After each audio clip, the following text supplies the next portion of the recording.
Michiamo. So looks like we have a viewer on the chat.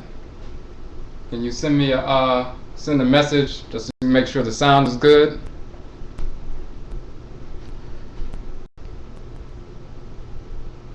And we'll start in a couple of minutes.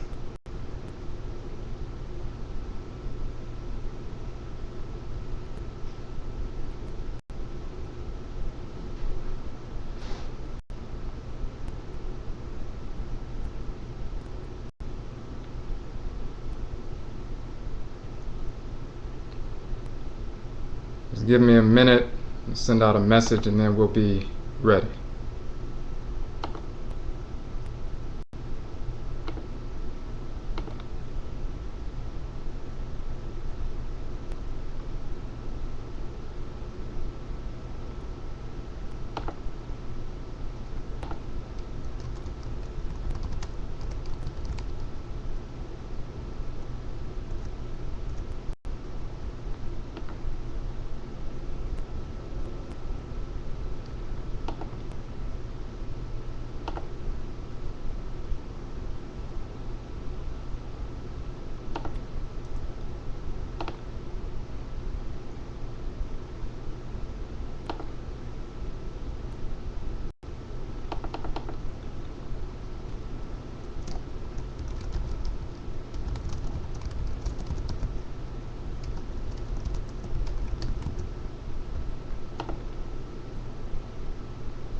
Okay, can the person, whoever's in the chat, can you send me a chat and let me know the sound is good for you?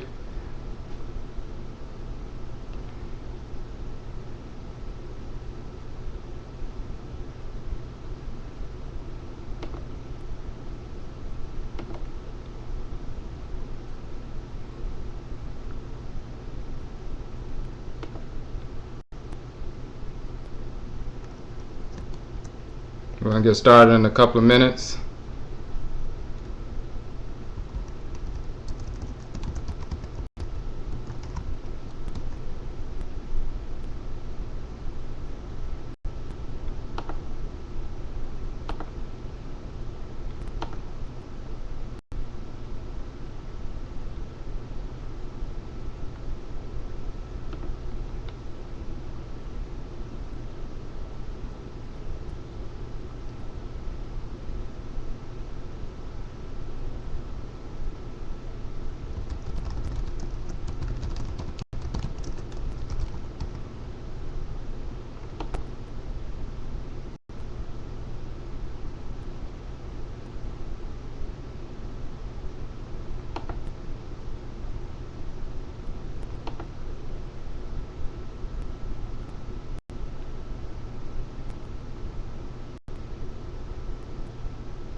Okay, can you all hear me good? Sound good? Send me a message just to let me know.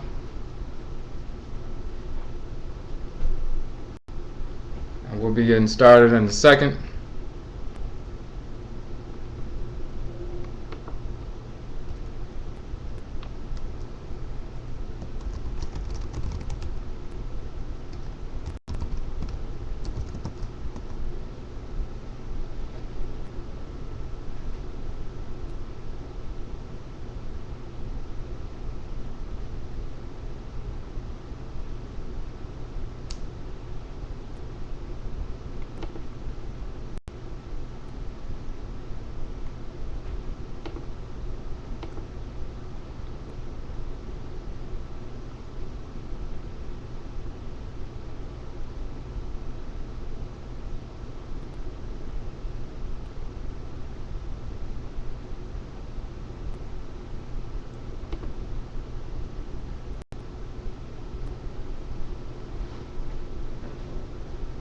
Okay, we're gonna get started. Michiamo, Matap, Medinde Odwirafo, Kwesi Rad Nahan Pata Akan, Alquamumai, Amaruka Tifi Mu Odwirafo, That means my name is Odwirafo Kwesi Radnahan Akan, Odwirafo of the AKWAMUA Nation in North America. This is the third session. The first session we started off talking about the AKRA, the soul, the consciousness, the divine consciousness, and its role in our development. It's the central focus of spirituality and the central focus of our lives. We talked about the Nkra and the Nkrabia, the She and the Shebia, and so forth. The second session we went into the Nanasom. We talked about the honorable ancestresses and ancestors, the spiritually cultivated ancestresses and ancestors. We talked about the good ancestresses and ancestors. We talked about those who are not cultivated, those are not good and who can cause problems. And we went into some truthstery about that. This particular session we're going to deal with the Abosom. We're going to deal with the Orisha, the deities, the goddesses and gods, the forces of nature. If you look on the website, on the Nanasom page, we have what we call the Obra Ahinasa, which is a triangle. Ahinasa in Akan means triangle. Obra means life. It's the same sense in ancient Kamit with the Ba. So for example, in ancient Kamit we have the Ka, which is the soul, the divine consciousness. In Akan, the Ka is called Kara, the soul, the divine consciousness. In ancient Kamit we have Ma'a, which means law. And it's also the basis of the names of the divinities of law, which is Ma'a, which is male, and Ma'at, which is female. They are brother and sister. There's a male and a female. Ma'a, in general meaning law, is MMARA in Akan. So Ka is Kara in Akan, Ma'a in Kamit is Mara in Akan, and Ba in Kamit, the spirit, soul, as they would often say, and we're going to get into more detail about that. The Ba in Kamit is called Bara in Akan, which means the spirit of life, of existence. So, just like we have a Ka, Kra, Akra, we have a Ba, and Abra. And Abra means, in general, it means life. It's the spirit animating life, the conscious living energy, which comes from Ra and Ra'et. So when we call that triangle the Obra Ahinasa, or Obra Hinasa, at the apex of the triangle is the Akra, which is your divine consciousness. It's a drop from the Supreme Being's divine consciousness, from the Ka and Kayet of Inyamewa and Inyame, Amenet and Amen.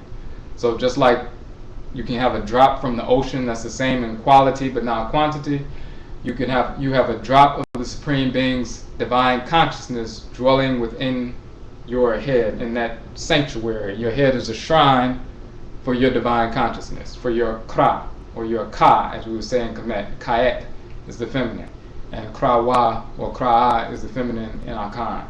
So just like you have that in the head, that's the central focus of all spirituality, that's at the apex of the triangle, of the Ahinasa. The bottom right hand corner we have the Abosom, which is divine forces in nature, the spirits animating the created universe. And then at the bottom left hand corner we have the Nanasom, the honorable ancestresses and ancestors.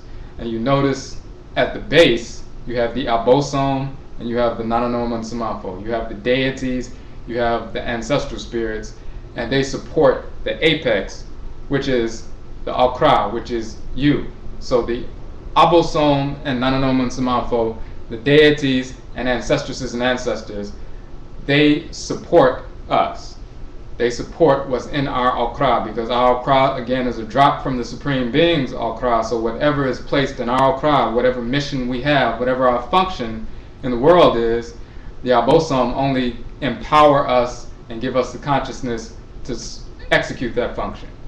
The Nanasom, the ancestresses and ancestors, they only give us the guidance on how to execute what is in our Akra. If it's not in the Akra, if it's not part of our function that's given to us by the Supreme Being, then they do not assist us with it. So let's go back to the beginning. We're going to go quickly over some information that we start off in the first and second session with regard to the cosmology. Let me see. Okay.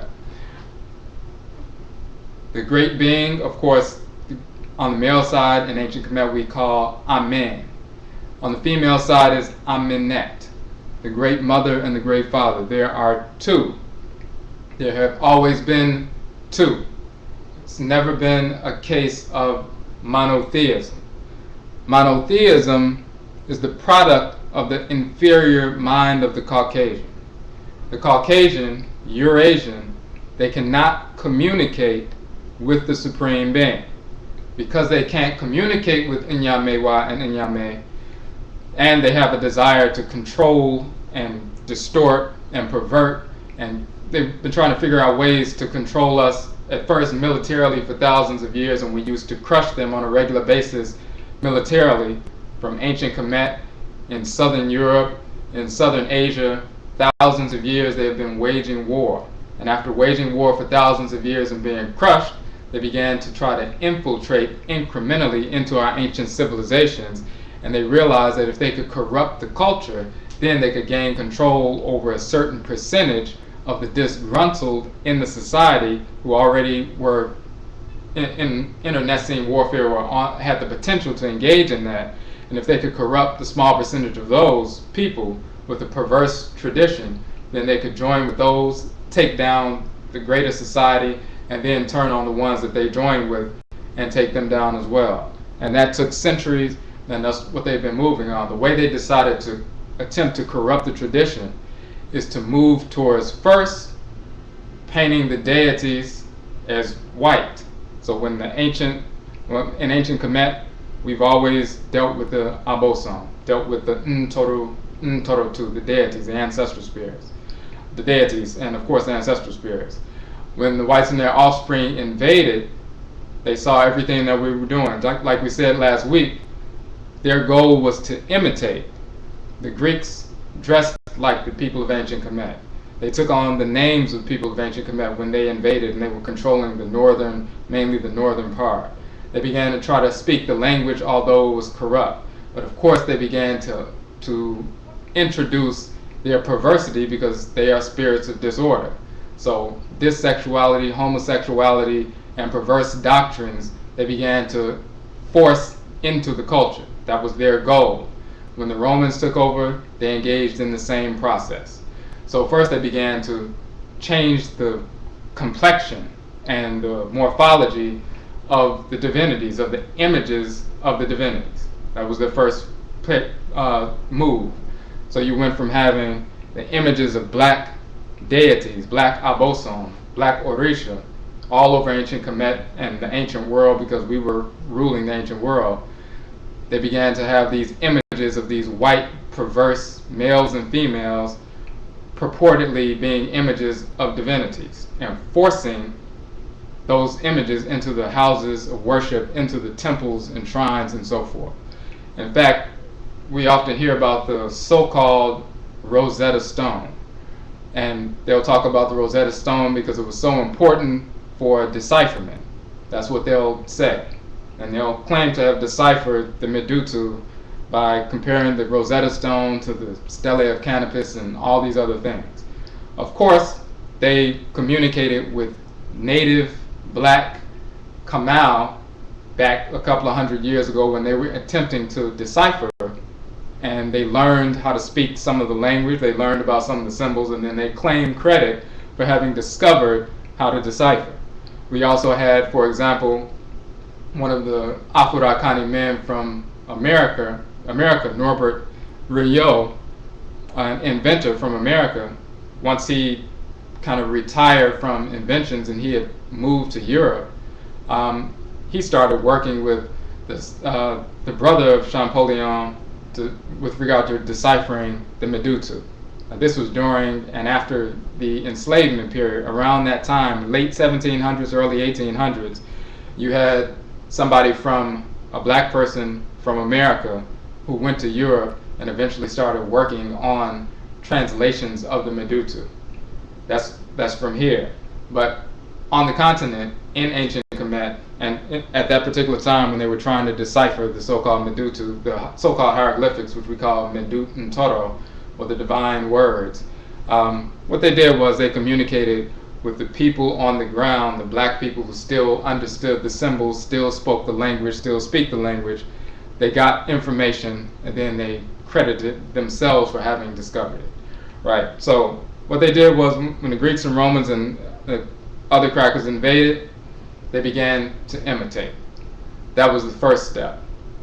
That didn't go as well as they wanted it to go, so eventually they decided to pervert the doctrine. This is where Christianity comes in, this is where Islam comes in, and so forth. The whites and their offspring recognized that if they put images of themselves all in the ancient temples of ancient Kamit and other temples and so forth, that wasn't enough to just control the population perpetually, generation after generation, because the population understood that they did not represent our ancestral divinities. So they decided to move in a direction where the Supreme Being is invisible. There's no such thing as deities. Deities don't exist. That's primitive. That's inferior. They began to attempt to ridicule the ancient traditions. You'll see that in the writings of the Romans, trying to ridicule the deities of ancient Kamit after first praising them for hundreds of years. Then they began to try to denigrate them.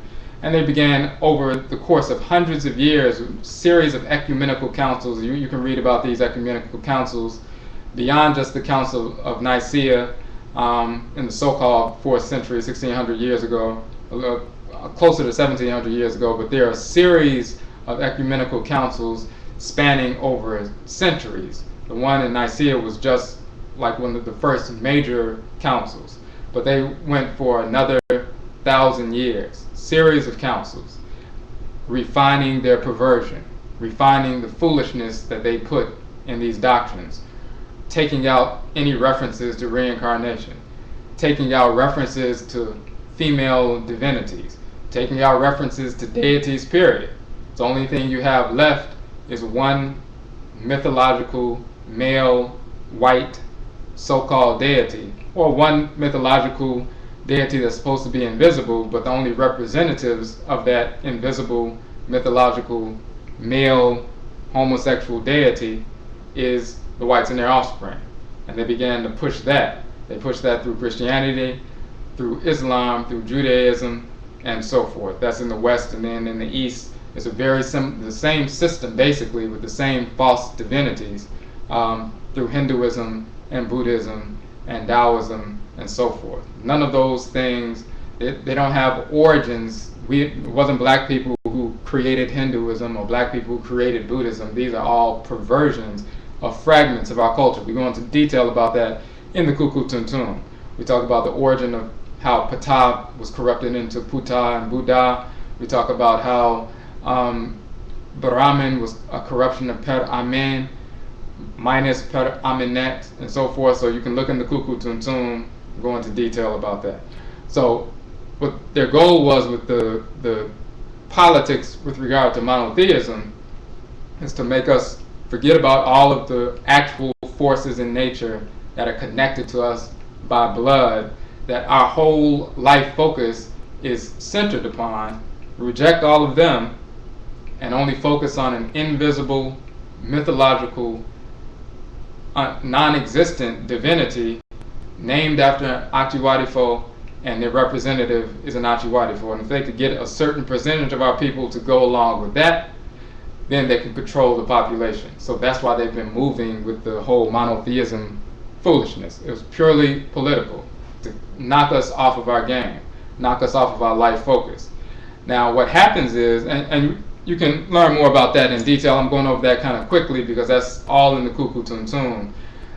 The critical piece, however, is that people now, for example, on the continent and here, those on the continent who claim to be practicing indigenous, authentic, Afurakani, Afuraitkaitnit ancestral religion, whether it's Eve or Vodun or Orisha, Akan or Bambara or so forth, because of what's happened true historically and migrations and wars and the infiltration of Islam, Mohammedans and so forth, those doctrines have crept in and corrupted the traditions.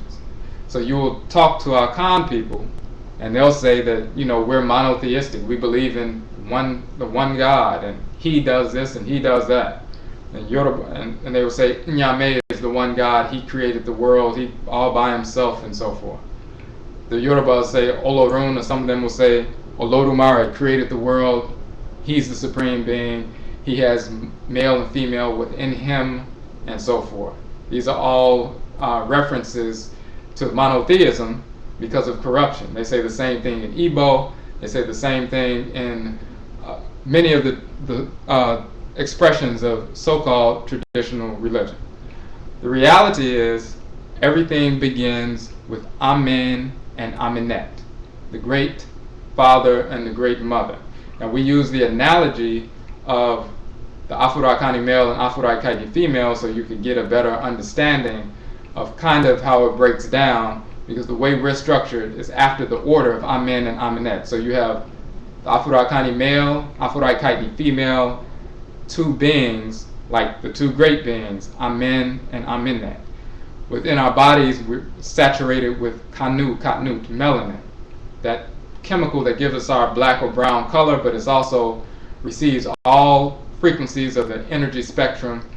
It's the most important chemical really in our body, and it's the seat that saturates inside of our body. Is the seat of the AKRAD. The apex is in the brain where the neuromelanin is, but the Ka permeates the body once it enters, and even though the throne of the Ka is in the brain, the Katnut, the melanin, is all throughout our bodies. That's like the great Ka and Kayet, the consciousness within Amen, Amenet. Then you also have energy. You have energy that's dormant when you're at rest, humming a vibratory frequency within you. That's like Nu within the male and Nut within the female. You also have the capacity to expand and contract and be animated, and you have a boundless capacity to do so. Your heart is expanding and contracting and never stops.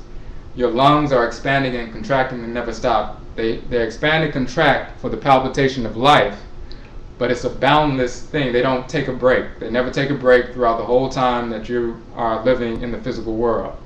That's Hehu and Hehut. So when we talk about the primordial Abosom or Ntoru of Kemenu, or the city of the eight primordial divinities, that's Amen, Amenet, who give birth to Ka, Kayet, Hehu, Hehut, Nu, and Nut. And we have that within us. We are the great beings, Amen, Amenet, on a microcosmic level.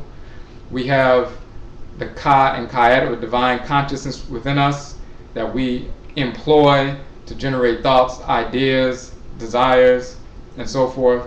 We have the capacity to expand and contract and have life, movement, animation. And we have energy that we can employ to bring those thoughts and ideas that we have conceived into existence. And when the Amen and Amenet, male and female, unite, and they unite their Ka and their Kayet, the divine consciousness, and they expand and contract their Hehu and Hehut, and they unite their Nu and Nut, their energy, then they start generating not just a vibratory wavy frequency, which is the energy of Nu and Nut. They begin to expand and contract, make that energy become active and begin to spiral, and then what bursts forth from that is a spiraling light and fire of Ra and Ra'et, and that's the light coming out of the darkness, out of the Ka and Kayet, and that's the creative power. Ra and Ra'et are the creator and the creatress, while Amen and Amenet are the great being. So there's a difference between the creator and the creatress and the supreme being. Amen and Amenet are the supreme being together. When they function as one unit, they're the supreme being. Ra and Ra'et are the creator and the creatress. Very often you will hear people talk about the creator, the gods, and the ancestors. What they've done is they've cut the female off totally. They didn't say creator and creatress. If you're going to use English, we should also always acknowledge the reality that there's a balance between male and female. There's a creator and a creatress. There are gods and goddesses. There are ancestresses and ancestors. But beyond that, there's the supreme being, the great mother and the great father. So you have to deal with the supreme being, the creator and creatress, the other divinities, and then the rest of creation. Now, going along with that analogy, we were already talking about the analogy with the body, with the male and the female, the black and melanin being like the black substance of space, and all of the planets, sun, moon, and stars dwell within that black substance. That black substance, Ka and Kayat, is a divine consciousness, or melanin within the Supreme Being, within Amen and Amenet. And the planets and sun and moon and stars, those are like the organs within the black substance. They dwell within the black substance. The black substance is all pervasive. It permeates all of the created universe because the consciousness of Amen and Amenet, the divine consciousness, the soul of Amen and Amenet, is all pervasive. It's omnipresent. The planets, sun, moon, and stars dwell within that blackness. They are less than 1% of the created universe because the created universe is full of Abosom, of melanin, the black consciousness. So those organs, the planets, sun, moon, and stars, those are the organs within the body, the great divine body of the Supreme Being, just like you have organs within your body. Your organs are the Abosom, the Orisha. Now, within the black substance, you have life force energy that's constantly creating. You have that Ra and Ra'et force that's constantly moving throughout the entire being, activating, creating. They give birth to the organs, which are smaller beings within the great body, smaller bodies within the great body. So those organs are the divinities. This is why we say that Ra and Ra'et create the deities. They are the father and mother of the divinities, of the deities. The organs, of course, in turn give birth to cells, and we are the cells of the organs. Afurakani humans, Afuraitkaitnit humans, animals, plants, minerals, and so forth. We are the cells within the organs of this great divine body of the Supreme Being. So, for example, heart cells, the heart is governed by, one of the divinities governed by, the heart is governed by as Heru, or Nana Yao, as we call them in Akan culture. If you're a child of Nana Yao, you're like a child of the heart divinity within the great divine body of the Supreme Being, and your function in the body is to execute heart functions. If you were part of the immune system within the great divine body, then you will have a natural inclination to execute immune system functions of defense, protection, and so forth. If you were part of the circulatory system, you'll be somebody who's nourishing and giving energy and healing and doing things like that. So every system, organ and organ systems in the body is connected to the different divinities. It's the same thing. We're a microcosm of a macrocosm. Now, we're going to deal with who the deities, first we're going to deal with who the deities, the Abosom, are not, because we need to kind of move through that. The Abosom, there's no such thing as a Afrocentric or African-centered Muslim, or African-centered Christian, or African-centered or African Hebrew Israelite, or African-centered Buddhist or Hindu, or somebody engaged in some kind of foolishness from the East, Taoism and so forth. These are not, it's not reality. The spirits that these so-called or false pseudo-religions deal with, for example, the whole Jesus story. Now, we know the story of Jesus is a perversion of a fragment of the story of Al-Sar, Al-Set, and Heru. What's important is that there is more than one Heru divinity. Now, we touch on that in the Kuku Tuntun, but it is important because some people like to conflate these different divinities. There are some groups that will try to teach that Heru, the son of Al-Sar and Al-Set, when he became, of age and began to fight Set, then he became Heru Behudet, the Heru of the redoubled fire. Of course, that's not accurate. Heru, the son of Al-Sar and Al-Set, is an Abosom. He's a divinity. In Akan, he's called Ya. He's an Abosom. In Yoruba, it's Shango. Heru Behudet is a different Heru divinity. In Akan, he's called Bena. In Yoruba, he's called Ogun. We would never say that Yao is Bena is the form that Yao takes when he's fighting against Awuku, or Ogun is the form that Shango takes when he's fighting against Eshu. That's nonsensical. But that you have some groups, numerous groups, not just one, there are numerous groups that would attempt to teach that these are just all variations of the same Heru force. That's not accurate. These are separate divinities, just like you have different organs that have different functions.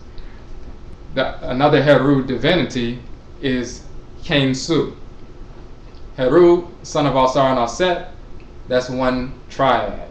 You have Heru Behudet, the son of Ra. That's a different Heru divinity.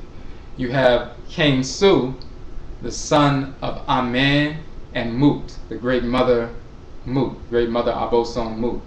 So that particular trinity is Amen, Mut, and Kensu. Khensu, or sometimes often they spell it Khonsu. We talk about Kensu. He is the spirit. He operates typically through the moon. He's a traveler. He's a healer. And this is where you get the whole note. Well, first of all, etymologically, Kensu, his full name is Kensu Nefer Hetep Heru. He's a Heru divinity. If you see a picture of Kensu, you would not be able to tell the difference just by looking at him between Kensu Nefer Hetep Heru and Heru, son of Alsar and Alset. They're both hawk-headed divinities, very often depicted when they're depicted with the combination of male form and animal form. They have hawk heads. The only difference is Kensu has the moon on his head, typically the crescent moon, whereas Heru wears the red and white crown. Kensu operating through the moon is seen as a healer. He has an effect on the regeneration of plant life and mineral life. Kensu, Het means child, and Ensu means divine, royal, king of southern Kamit, Ensu.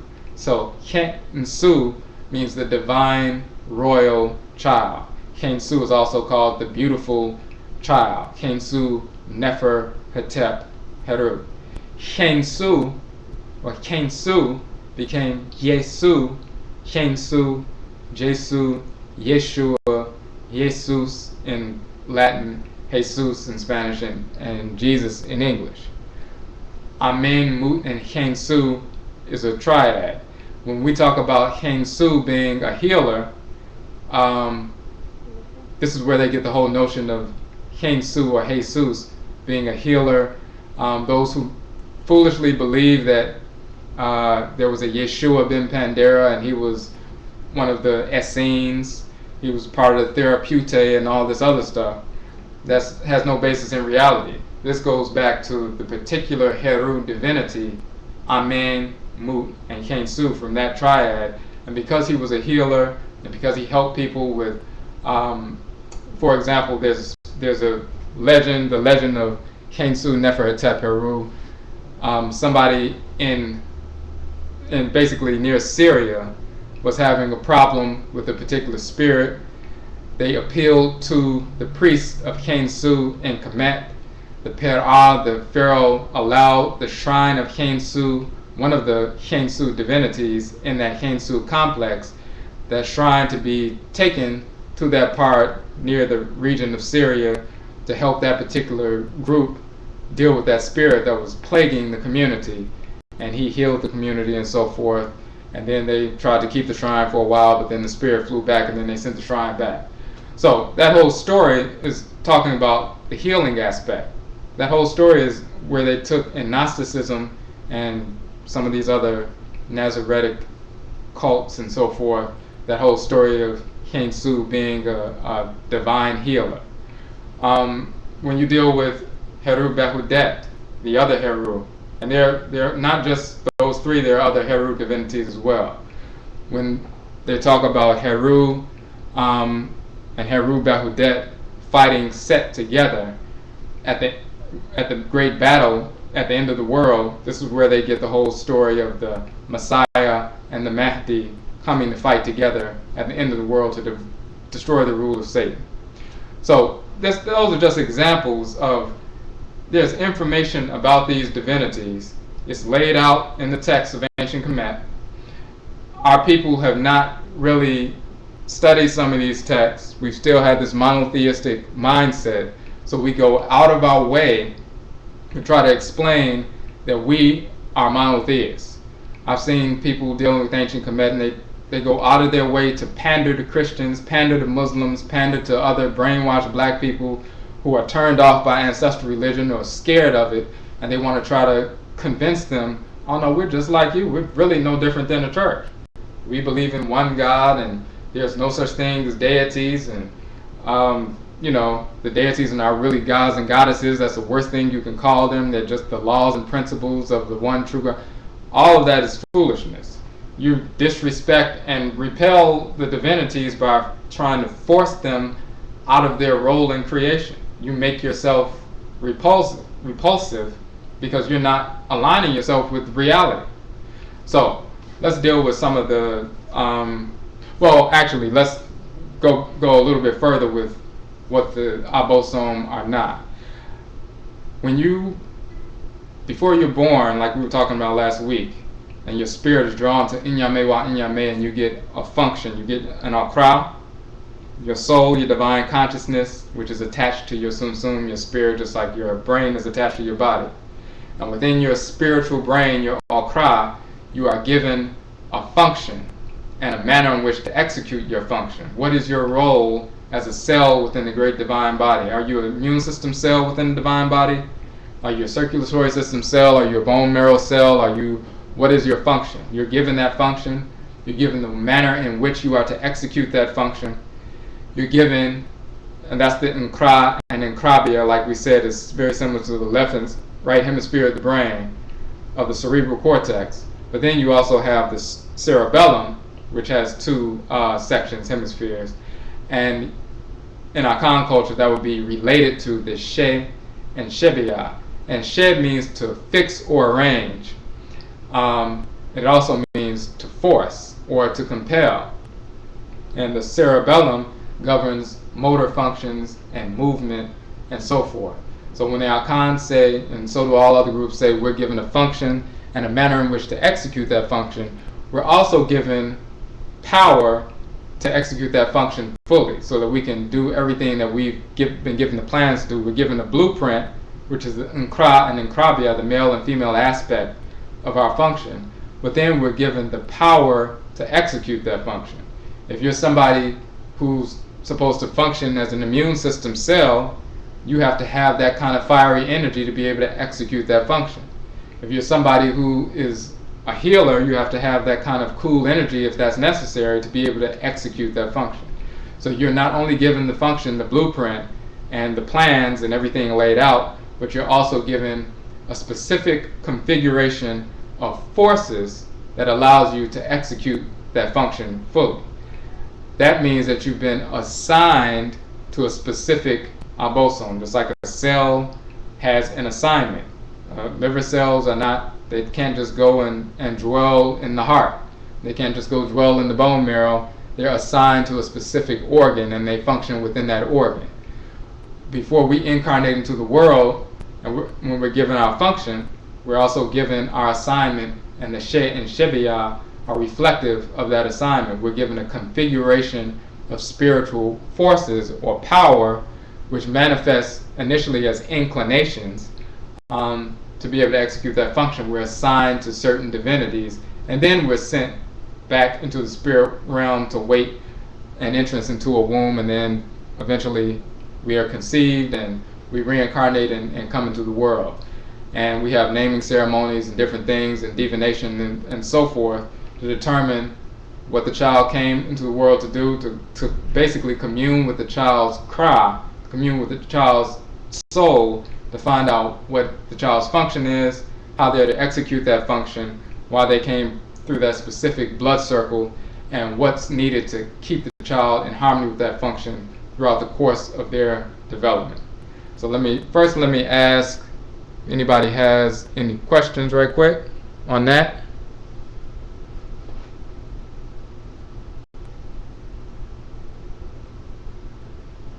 Okay, the brother mentioned the pineal gland. Right, and the pineal gland is very interesting, because I was just dealing with this with somebody earlier today, and you brought it up. But the pineal gland is very similar to you have an aku. You have different divisions of your spirit. You have the ka. We talked about that. The divine consciousness is akin to your physiologically to your brain. You have the ba, which is the animating spirit of life that's circulating through your blood, has a seat in the heart, but it's circulating through your entire circulatory system. The ba is typically shown as either a bird or a bird with the same head of the person whose spirit it is. And you'll see the person standing there with their ba, or their different chapters in the different texts saying how to keep a man from being separated from his ba, or keep a man separated from his ka, or his aku. So the aku, you have a connection or a link to the wisdom of the Supreme Being. Your ability to apply different facts in a proper way so you can execute your function harmoniously without creating disorder in the process. So that's what your aku does. It's like your quote-unquote intuition. That's a function of the aku. It allows you to see. The physical seat of the ku, or the aku, is your pineal gland. And your pineal gland is dual. It has male and female aspects. Tahuti, sometimes called Tek, is the male aspect of that divine wisdom. And then Tekit, also called Seshat, is the female aspect of that divine wisdom. Sesh means scribe. Seshat is the female scribe. Sometimes Tahuti is called Sesh or Seshu because he's the male scribe. He's able to take the different aspects of any aspect of creation and formulate it into directives for action. So that's a manifestation of wisdom. We get energy streaming in from plant life, animal life, mineral life, Afurakani, Afuraitkaitnit, human life, experiences, emotions, all these different things coming in at all times. The energy coming in from different events, past events, potential future events, and just interacting with each other and interacting with our enemies and everything else, interacting with inanimate objects. Everything, any experience you have, you're constantly being bombarded or infused with information, projections, energy, and so forth. How do you look through all those different projections, measure them according to the standard of Ma'at, divine law, see what you need, how you need to harmonize those thoughts, projections, actions, events in harmony with what your function is. Your aku allows you to do that, because when you tune into your aku, you're tuning to the divine wisdom, which is Tek and Tekit, or Tehuti and Seshat. Okay, so the aku is like the pineal gland is like the physical seat of the aku in your body. So, just getting back to what the Abosom are not.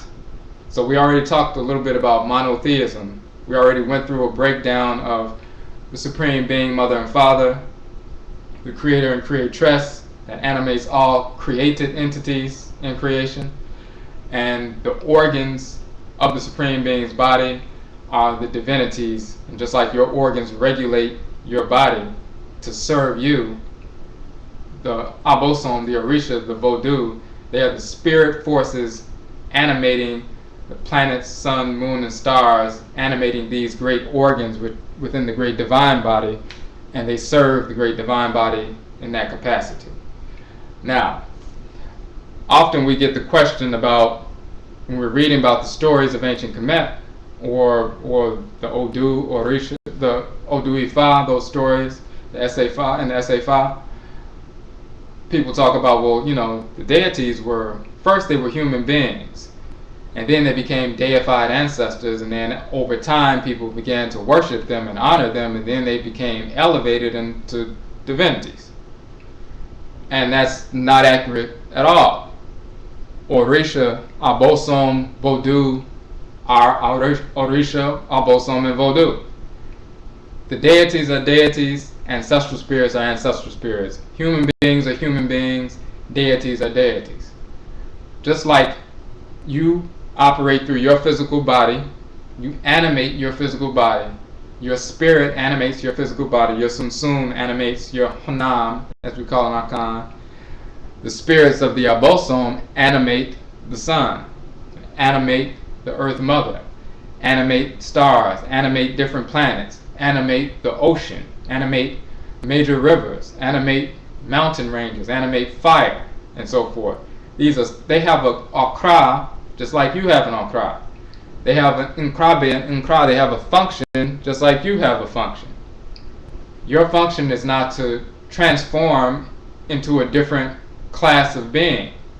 This goes back to, it really goes to a deeper spiritual discordance. We've been taught, ever since we've been under the rule of the Odwirafo, the whites and their offspring, the spirits of disorder, that we're inferior. Then we've been given a false concept of what a divinity or what a god or a goddess is. So walking around with this concept that we're inferior and white is superior, and even though deep down inside we don't like that, but then we're walking around on the surface with that consciousness, and then we're given a false definition of what a divinity is in the first place, what a god is and what that means and what it doesn't mean. Then when you have a complex like that, and then somebody comes along and tells you, you God, you can be God, the black woman is God, the black man is God, and other foolishness like that, then for people who have been oppressed and have low self-esteem, that feels good to them. And they feel like they want to aspire to this false notion of what the European call God, or these other individuals who have been studying different variations of Eurocentric foolishness, like the Nation of Gods and Earths, different forms of Islam, or pseudo New Age metaphysicians and so forth, who just really basically study the foolishness of white writers, and they retroactively date it to ancient Kamit and say this is what our ancestors were teaching. That's all they're doing. So because we have that inferiority complex, we want to be something. So when somebody comes along and says, oh no, you're not inferior, actually you God, and even that definition of God that they're talking about is foolishness, but we've already embraced it, then we have a psychological need to believe that that's what we are and that's what we're supposed to be, and then we start moving in that direction and trying to make ourselves something that we're not, because in reality we don't have respect for our own Akra, which is the divinity within us anyway. We have an Akra, that's the divine organ within us that links us to the Akra of Nyamewa Nyame. So if you needed a self-esteem boost, or you want to feel like you were something, which doesn't make sense anyway, but if you needed that, all you needed to know is that you already have an Akra. You have a Ka and a Kayat. You have a Ba and a Bayat. But we've been given that false information, so then we start walking around talking that kind of foolishness. That doesn't only happen in America. That has happened on the continent. It happened on the continent first. Some of our people, after having been going through warfare with the whites and their offspring in ancient Kamit, in Nubia, different parts of the continent, especially in the northern parts of the continent, some of them embracing Mohammedanism, Islam, infecting the culture with that foolishness. Some of them were simply disgruntled with the current leadership, and they would rather join on with an enemy to the people so that they could take down the leadership and maybe later on attack the Arab enemy. But what ended up happening was they united with the Arab, took down the leadership, and then they found themselves in a predicament because they went against their own people, joining with the Arab. They took down their, the leadership in their own community that they were at odds with. But now the Arab said, well, now we help you take down the leadership. You're going to have to let us be in charge. And if they say, no, we're not going to let you be in charge, in fact, we're going to go after you for trying to run a game like that, then the Arab says, well, then we're going to let the people that we just help you destroy, we're going to join with them and take you down. And so now they were forced. Some of them ended up going along with the white doctrine, and they were using it to exploit. Some of them became enslavers along with the white Arabs. So, it's a lot of different things that took place with that. But the most important thing with regard to this discussion is they accepted the doctrine. So they began to become infected with the notion of monotheism. Once they had embraced the Arab, embraced the whites and their offspring, they embraced spirits of disorder. When you embrace spirits of disorder, you make yourself repulsive to and repelled by order. The Abosom are the embodiments of order in the Abode, or the created universe. Just like your organs regulate and are embodiments of order within your body, and they regulate the order of your body, the Abosom are the spirits animating the created universe, and they are the embodiments of order. They only function in harmony with order. So if you go and embrace disorder, you make yourself repulsive to and repelled by ordered entities. So not only your family members who happen to be trying to live in harmony with divine order, but you make yourself repulsive to and repelled by the Abosom. Most importantly, you make yourself repulsive to and repelled by your own Akra. And we talked about that in the first session, how people can repel their Akra. Their Akra will disengage from them. And as we said before, they would say in Akan, Nekradriane, his Kra has fled from him. And if he or she doesn't do something ritually to draw the Akra back to him or herself, then one of three major significators occurs. The person becomes in the condition of what we call Odaim, becomes Odaimfo, which is mentally ill, spiritually discordant. The second can be imminent death, because of course when you die your Akra disengages anyway. So if it's disengaged for a long period of time or for good, you can face imminent death.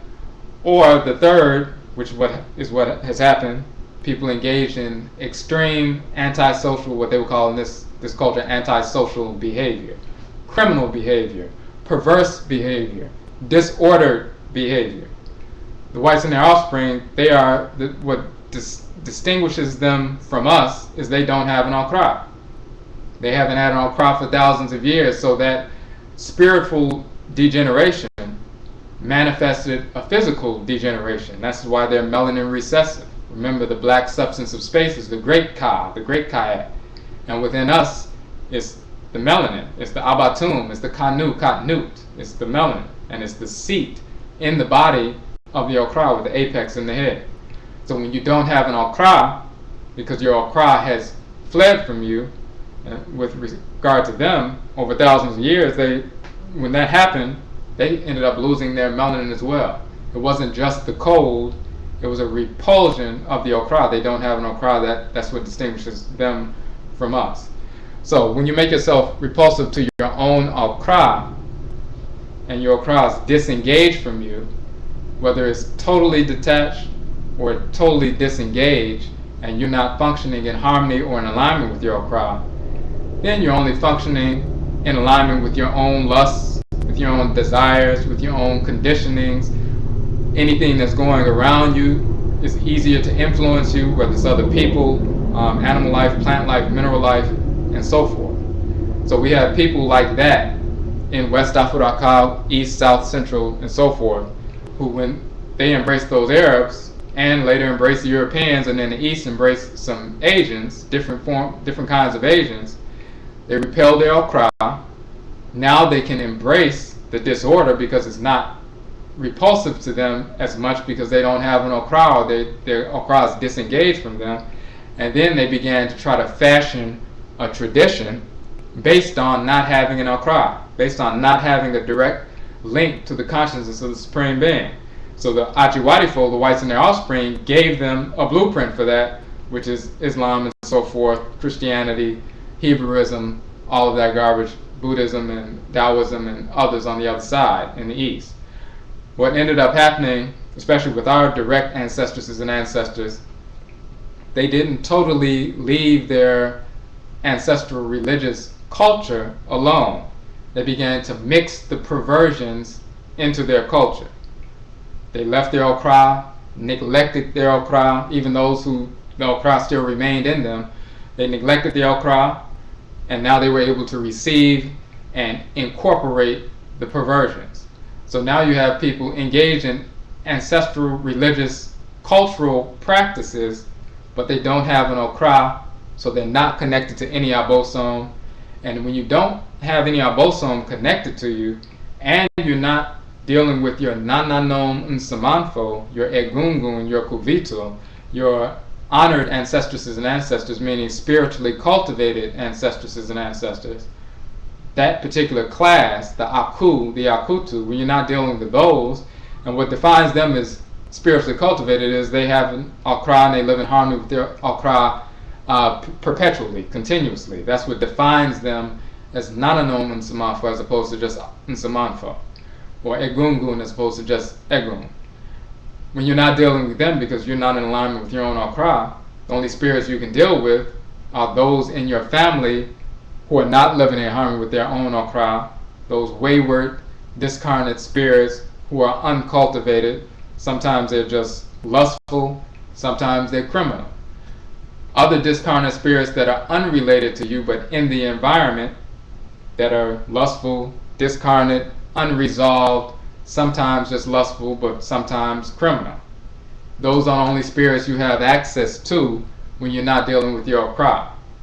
But because people were already involved in ancestral religious cultural practices, and this was part of the culture for centuries, then they continued to do the same rituals, but the spirits they were dealing with were not any Abosom, weren't Orisha, and so forth. So that continued on for hundreds of years, and you have that right now. Now there had always been a class of people who decided they were just going to be criminal, they were going to reject what's right, and often these people are called witches, which is a misnomer. Obayifo, Abonsamfo and Akan, or Ayemfo and Akan, or Aze or Azeto or something in Vodou, or Iami, Ajay in Yoruba, but that's a lot of, there's a mixture. The Bayi or the Ajay, that's a natural power. It's nothing criminal or evil about that. But you have people who have a higher psychic power, but they don't align themselves with their Akra, and they use their higher psychic power to engage in lustful activities, and then it becomes criminal. So we've always had that in the community, but that was at a minimum. But you have these other individuals who have rejected their Akra. They didn't have any higher psychic power or anything like that. They rejected their Akra. They had embraced the Odwirafo, embraced the white Arab, embraced the European, began incorporating the false traditions, the false doctrines, because they felt politically that would give them the upper hand over people in their own community who they saw as the enemy. They could gain power, gain influence, engage in empire building and so forth. But they still understood their language. They still had their mode of dress.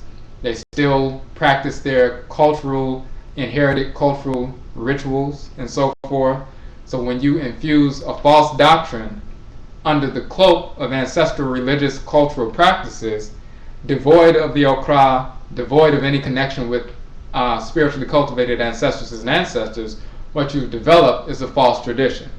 And we have a lot of that going on the continent, and much of it is going on over here with regard to ancestral religion. So the people who are doing divination, they're not connected to any Orisha, not connected to any Abosom, not connected to any of Vodou. So the only spirits they are connected to or can work with are the ones that are left over. And the ones that are left over are the uncultivated spirits. Now they will go through the motions and do divination and do the prayers and do ritual offerings and do animal sacrifices and so forth. And if you don't know any better, you'll think, well, they're doing this as efficacious because they understand how to pray properly in a proper tone and so forth. If you have an Abosom, for real, they vibrate at a certain frequency. They have certain energy. They manifest certain colors. There are certain metals and animals sacred to them. Every color has a frequency. That's the difference between the colors. They're vibratory frequency, vibratory waves and rates.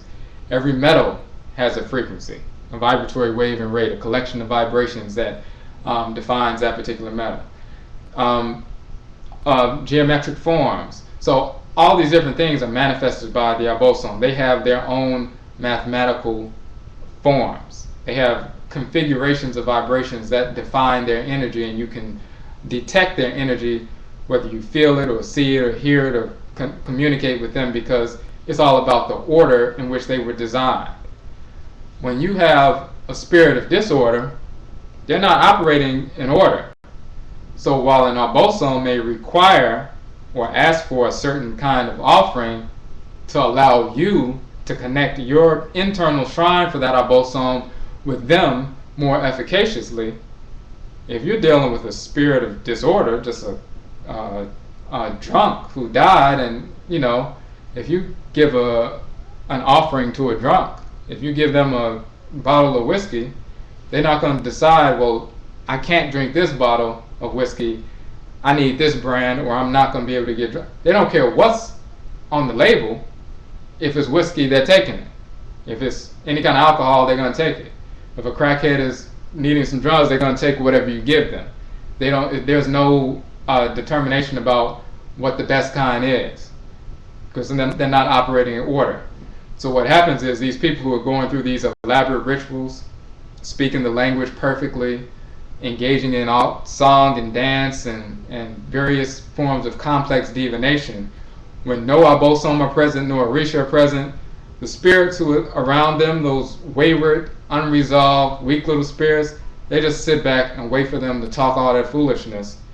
And then they go ahead and do what the person asks them to do, because they know the person may kill an animal and release that energy.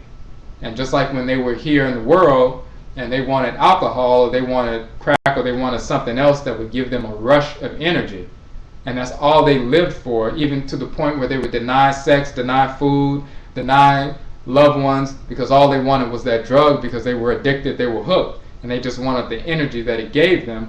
When they pass on, when they die, their spirits are the same way, because you don't become an Abosom when you die all of a sudden. You're still on the same kind of frequency. And these spirits are just earthbound spirits that don't have, they haven't elevated. They haven't moved on to Asamando. So they just sit back, wait for whatever little ritual the priest or priestess is doing, let them run their mouth, let them talk about proverbial wisdom and wax philosophical and all that crap. But then when it's time for them to go do the work for somebody, when they get that offering and they get that surge of energy, when they get that crack, when they get that, dead bird, dead pigeon, get that ram sacrifice for them, they don't care what kind of animal it is, it don't matter. The Orisha, the Abosom, have specific animals who have their own NKWAMUA, who have been sent into the world specifically in this particular incarnation to serve as a sacrifice, so their spirit will come back to Nyame, and their body was to serve as a sacrifice or a battery to release energy at a certain time for a certain group of people in the world. That's an NKWAMUA. But for the drunk spirit, for the discarnate wayward spirit, they don't care about what animal has an NKWAMUA or not. As long as you kill an animal, as long as some energy is released, they'll do what you need to do. Like we said before, if you tell somebody who's a drug addict, I'll give you some money, I'll give you some drugs if you go steal something, or go listen to what this person is saying and come back and tell me, they'll go do it as long as you give them those drugs. If somebody tells a cracked spirit, one of these spirits that are wayward, go listen to what this person, hang out with this person, go to what their mother's saying, go to their job. If they're trying to get a job interview, hang out with them, latch on to them. And when they sit in front of that employer who really doesn't want to hire them, you whisper in that employer's ear over and over and over again, hire, hire, hire, and the employer says, you know what, I'm going to just go ahead and hire you. When they go home that night talking to their wife in bed, they're like, I just hired somebody, I don't know why that thought was in my head. Maybe there's something to it, but I just felt like I needed to hire him, and I just went ahead and did it. Now, the client will go back to the priest the next day and say, well, man, once you did that ritual, the Abosom got me that job. And the employer even said that he wasn't trying to hire me, but the Abosom really works. See how God works? That kind of foolishness. And they're just dealing with wayward spirits who can affect little minor changes like that all the time. They can synchronize events. So you'll have one event going on in one part of the world, or dealing with a certain group of friends, and then you see signs from different animals and things like that, and then the same thing happens in the course of your everyday life, and you think there's a synchronicity, and you say, well, that must be the Abosom, it must be the Orisha, because once that priest did that work for me, everything was synchronized. Things move much quicker in the spirit realm than they do in the physical realm. We experience that during the sleep state. You get evidence of that. You can be awakened by your alarm clock and hit the snooze button for 5 minutes, and then you fall back asleep, and then you have a series of experiences only to be awakened 5 minutes later by the snooze. Now, in the physical world, three-dimensional time, as they would call it, you wouldn't have been able to accomplish all of those detailed activities within 5 minutes. However, in the spirit realm, it moves much quicker. So that the discarnate spirits, they're not Nanasom and Samafo, they're not cultivated, but in the spirit realm, things are moving quicker. And so when they engage in some synchronicity, some events that seem to be synchronized, it has nothing to do with any divine order. It has to do with these priests and priestesses knowing that they're getting these little wayward spirits to do some work for them, and then making you believe that it has something to do with some Orisha. So, all that to say, we just wanted to give you a kind of an overview of how, true historically, when some of our people connected with the era of the Eurasian, they got false doctrine because they had already disengaged from their AKRA in the first place. They went against their own people. We were waging war against each other, and some of us, sometimes we wage war, but when you go against your own people with the enemy, with spirits of disorder, and link up with them, then you make your own AKRA, make your own Nsamafo, make the Abosom repulsive to you, and then you don't have access to them anymore. And the only spirits you have left are these discarnate wayward spirits. But if you still have a culture, these discarnate spirits and your activities can be cloaked in your culture, and then the culture appears to be authentic. And that's been going on for centuries on the continent. So then when we get reintroduced by some of these individuals here in America, we're being introduced to a perverse culture, and we're thinking this is authentic culture. So when some of these Akan people or Yoruba people or others start saying things like Nyame is the monotheistic God, or Olodumare is the monotheistic God, or Chukwu is the monotheistic God, and we don't believe in many gods, we just, and all these other things, what we're doing is we're doing exactly what some of our ascendants did 1,000 years ago, and perpetuating false doctrine. And those who haven't gotten involved in anything that's culturally expressive of West Afuraitkaitnit, and had a desire to reconnect with our most ancient Nsamafo in Kamit and Kamit, Nubian and ancient Egypt, what we tend to do is we take what we read about ancient Kamit. Most often we get books and different materials written by Europeans. We retroactively date all the information back to ancient Kamit and say, well, all this came from us anyway. The writings and everything, of course, that did come from us, but those interpretations did not come from us.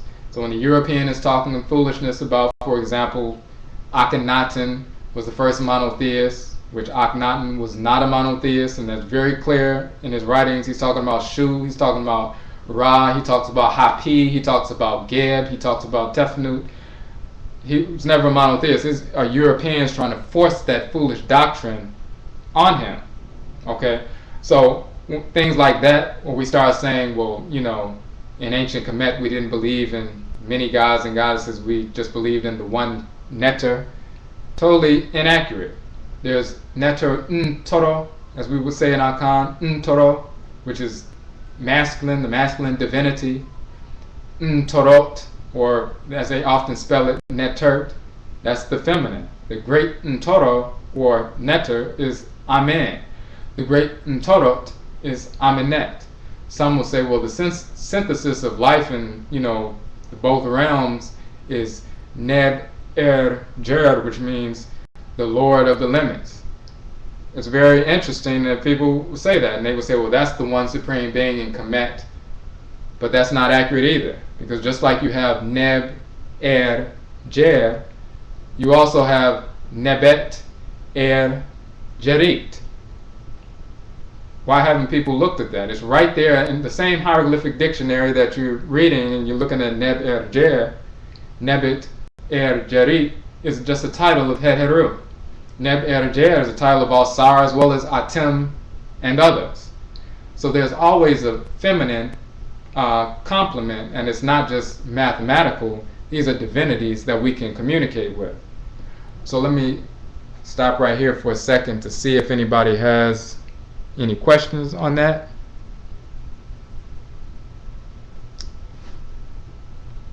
Okay, hold on one second. Let me check it out.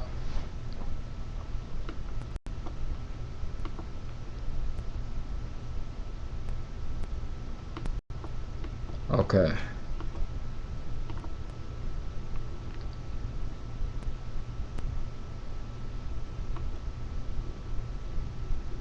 Okay. Brother asks, if the Akra is still disengaged when one dies, does that spirit exist eternally without an Akra? No, it doesn't have to. Just like you can reconnect with your Akra while you're here, you can do some development in the ancestral realm if you're inclined to do so. Like some people, when they make their transition, they're not in harmony with their Akra almost at all, so these are the spirits who are often repelled from Asamando because they're engaged in disorder, or they may just be engaged in a lot of lust-dominated, controlled emotions and energy, so they become those spirits that are earthbound, people who were murdered, still hanging out at the spot where they were murdered, things like that. So their Akra may be disengaged, but if they are sincere, they can engage in spiritual development, and they don't, we can help them move from hanging around the spot where they were murdered or committed suicide, help them re-engage and move on to the ancestral realm. And their Nsamafo can help them as well, but they have to be ready to do that. Basically the number one way to do that is for them to reconnect with their Akra. That's the only way that they can get some semblance of balance, and then they can move on and continue their development. It's not because it's not a sense that you just have one life and then that's it, and if you make a mistake, then it's over. Because we've been here numerous times, and we're going to continue to return. And just on that whole point, this is not like Buddhism or Taoism or some of these other, or Jainism, some of these other false traditions, that we're trying to escape the cycle of reincarnation. In the West, the Western Eurasian, they say the flesh is weak, the flesh is evil, the flesh is this, the flesh is that. And of course that makes sense for them because their flesh is weak and evil, and they're melon recessive, disordered crackers. In the East, they say you want to escape the cycle of reincarnation so you don't have to return to the lower realms and all this other foolishness. They've been trying to escape their environment, which was the glacial environment. They've been trying to escape their bodies since they've been here, because they despise their bodies and they despise us for having normal bodies and being in harmony with order, and their spirits of disorder. So it shows up in their pseudo-cosmology, and then they try to force that on us. They try to get us to not want to return to Earth. When you hear sometimes quote-unquote conscious people saying, well, I hope I never have to come back here. Not only is that, a condition of brainwashing, but it's just not even cosmologically, it doesn't even make sense. We're here for a reason. You have an Nkrabia, you have an Nkra. There's nothing wrong with the Earth. There's nothing wrong with Asase Afwe. There's nothing wrong with the Earth Mother. There's nothing wrong with the planets, sun, moon, stars, or anything. there's something wrong with the Odwirafo who are in control of this political situation right now. Well, that has to do with us getting back on track so we can repel them, so we can eradicate them and get things back to normal. But we're not trying to escape the cycle of reincarnation. We're not, so I just wanted to mention that because that often comes up. Okay, let me see.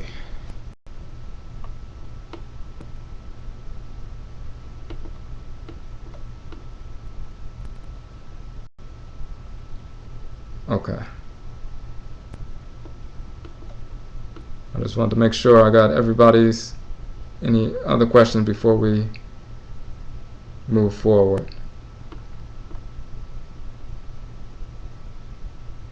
Okay, give me 1 second, get some water, I'll be right back.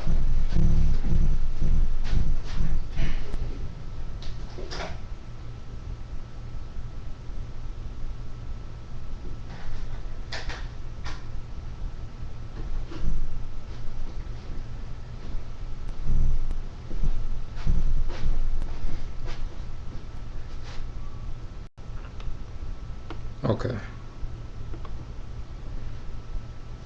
All right. So we gave a little example of, and these are topics that that we've given examples for, that we cover in detail in the publications on Odwirafo.com. We just want to give some more insight into these documents because I know sometimes people have questions and they're not sure exactly. They need some clarification on different aspects of what we've been writing on. Now let's get into, we already talked about the cosmology. We already talked about what the Abosom are not. We already talked about how they are not connected to any of these fake religions.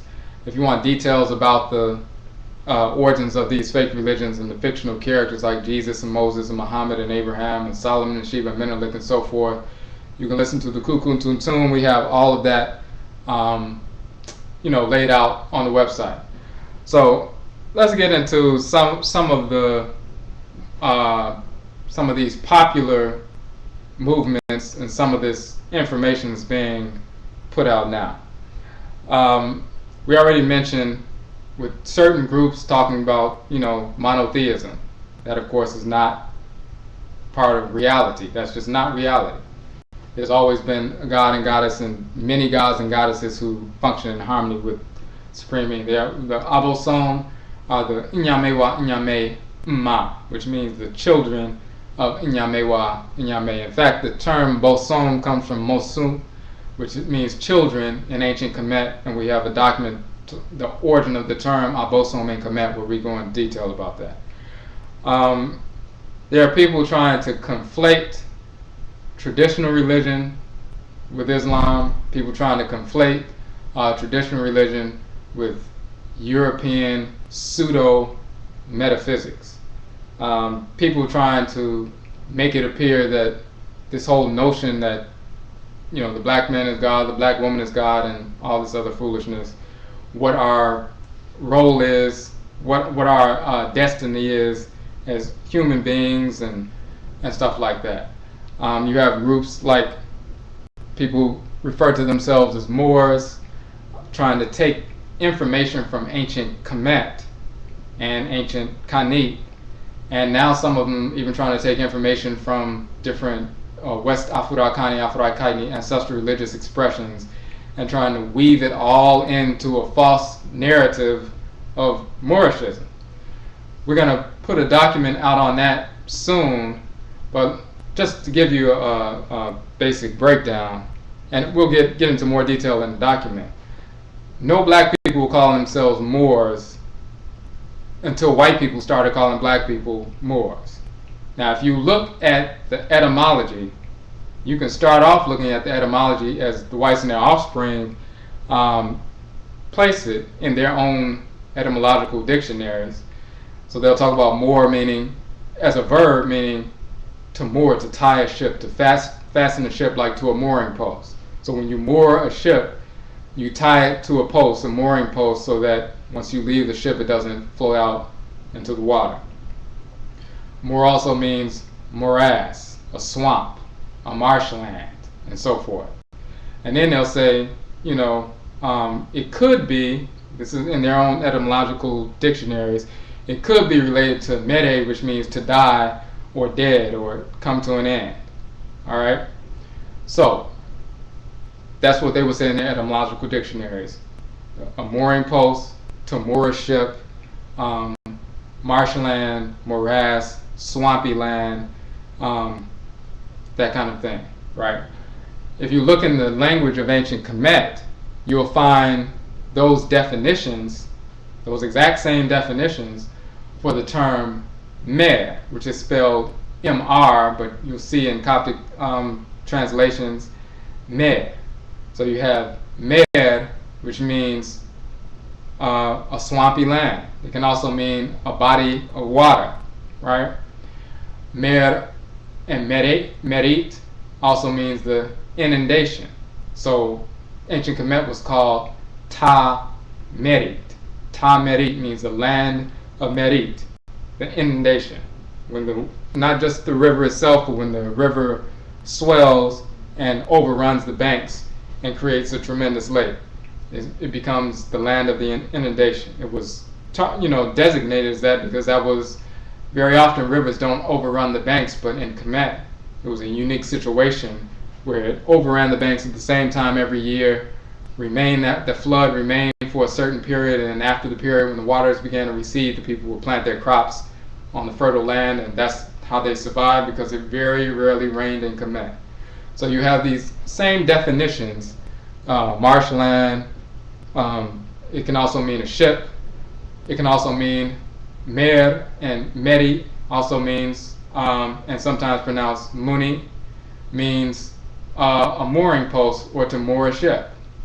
And in the Coptic dialect, which is late Kemet, like near the final parts of dynastic Kemet, as they will call it, it'd be spelled M-O-O-N-E, but it's pronounced mune, mure, meaning to moor a ship, or mooring post. That's where you get moor, mure, a mooring post in English.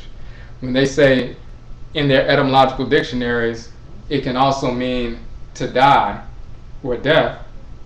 In Kemet, mer, mr, also means to death, die, death, the dead one, the damned one. Mer is a title of Set, meaning the damned one, when Set is looked upon as somebody facilitating death. Okay? Mer also means desire or love, but love in the sense of desire. So you have mer meaning desire, mer meaning death, and mer also meaning water, inundation, and so forth. What the so-called Moors will do is say, well, the mer, the MR, is actually those two consonants. Really, it should be an O in there, and it's not mer, it's more, and then it's all the same word. Now, this is what happens.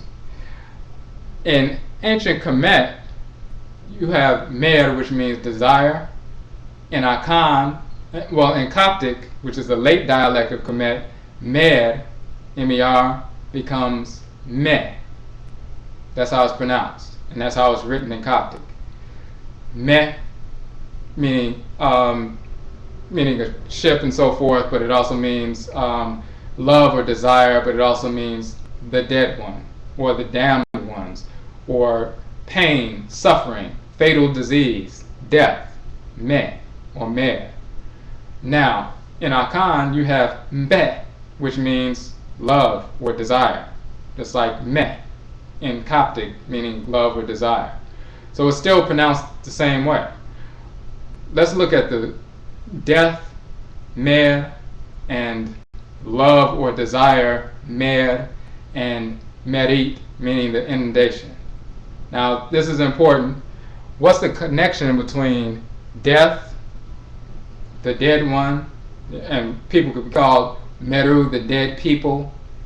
The word for pyramid is mer, and pyramids, meru, but mer meaning pyramid. The pyramids were not symbols of the nation in Kamit. We see it that way now because they're very phenomenal, works of architecture. So when we think of pyramids, we think of ancient Kamit. But when they were building pyramids, it wasn't just a representation of the nation. The pyramids were for the dead. They were for the ancestors' ancestors. They were called Mer because one of the definitions of Mer is death. All right? So all this information surrounding death. Death is the most contractive force in the created universe. Outside of the Kayat, death is the most contractive force, specifically as it relates to us as Afurakani, Afuraitkaitnit beings, as well as plant life, animal life, and mineral life. Contraction, pulling in, drawing in, the last breath, contraction, taking you out of the world. Birth is an expansion into this physical world, and death is the contractive force, the greatest contractive force that pulls you out of the physical world. Desire sometimes manifests as lust, but desire, and sometimes you see the definition love, but more so as dealing with attraction or desire, is a magnetic force. It draws you in. Desire is attractive, is drawn. So mer, meaning love or desire, really desire, magnetism. Mer, meaning death, is magnetism, contraction, pulling you out of the world. Mer, death. Mer, contraction, love, desire. Now in our Akan culture, and in the Coptic dialect, mer becomes meh, death. Mer becomes meh, love or desire. In our Akan culture, there's a proverb, Oda Yewu. And what that means is, love is death. So the Akan say, love is death. And in ancient Kamit, mer means love, desire, and mer also means death. So it's still the same language, but also the same concepts. Now, love is death doesn't just mean, people are quote unquote in love and it causes them so many problems, it's like death. What they're really saying cosmologically is love or desire is a magnetic, when you desire something, you're drawing it in. It's a magnetic pull towards you. Death, the spirits of death, are magnetic or contractive forces that pull. When the river Ataru, or so-called Nile, inundated at the same time every year, it's called Merit, the inundation. 2 female Abosom, Merit Shema, which is Merit of the south, and Merit Met, which is Merit of the north. 2 female Abosom who govern the feminine aspect or force of the inundation. And sometimes they're married to Hapi Reset, Hapi of the south, Hapi Met, Hapi of the north. So Merit Shema, Merit Met. This is dealing with the inundation. What happens with the inundation is the waters rise up from the south. They cause the river to overrun its banks. 600 miles long of a river that has overrun its banks and flooded the floodplain. In some areas, in the widest areas, it can be 10 to 12 miles wide. So from the perspective of people who are right there on the ground, when the inundation comes, the whole country appears to be flooded. Everything is buried by the water. It's very similar to when you see a flood on television and things are wiped out.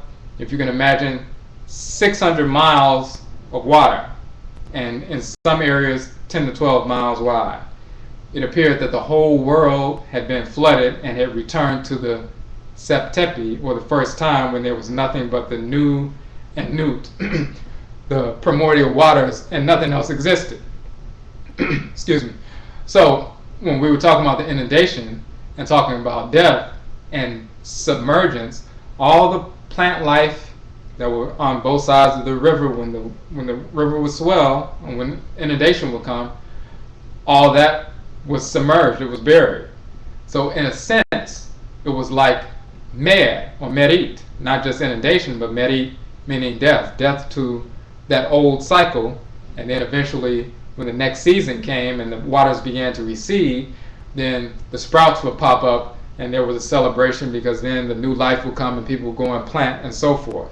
So when we would think about mer meaning death, mer meaning love, attraction, magnetism, mer meaning the inundation, mer meaning the pyramids, it all has to do with magnetism, pulling things in, overrunning, burying, death, all of that. And then it can be applied, that's why you have the term mer meaning sickness, mer meaning fatal disease, mer meaning pain. A person who's in sickness or pain, or a dead person or a damned person will be called mer, and the determinative medut or hieroglyphic symbol will be a person on his knee with an axe, and he's axing himself right through the middle of his forehead, and it means the damned one or the dead one or the dead man or the dead. And when you look at the etymological dictionary of the Europeans, they'll say that Moor could also be related to the term mere, which means to die or death or dead. So when you hear Moor say that scientifically black means death, in reality, mer, with the term that they use to try to say it is Moor means death. That's what it means. Mune doesn't only mean mooring post, it also means the dead one in ancient Kamit. If you look at the article, the origin of the term Nsamanfo in Kamit, we show the medutu for mune and muni and moon, which means mooring post, but it also means to a ship when a ship comes to port, or when it ends in the port. When the ship, for example, in the boat of Ra, when the sunboat of Ra sets and arrives in port, they call it mune, mure. It arrives in port, and that's the symbol meaning something has died. So when a boat comes to its final destination, it arrives in port, and it's called mune, and then it's tied to a post, or mune, or mooring post.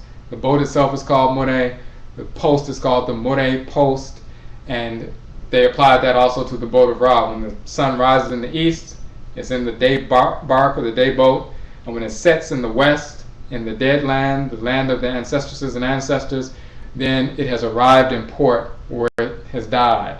And we show the different medutu for not only that, but sometimes it's just the figure of a mummified body, mune, which means one who has died, the dead one, the dead people.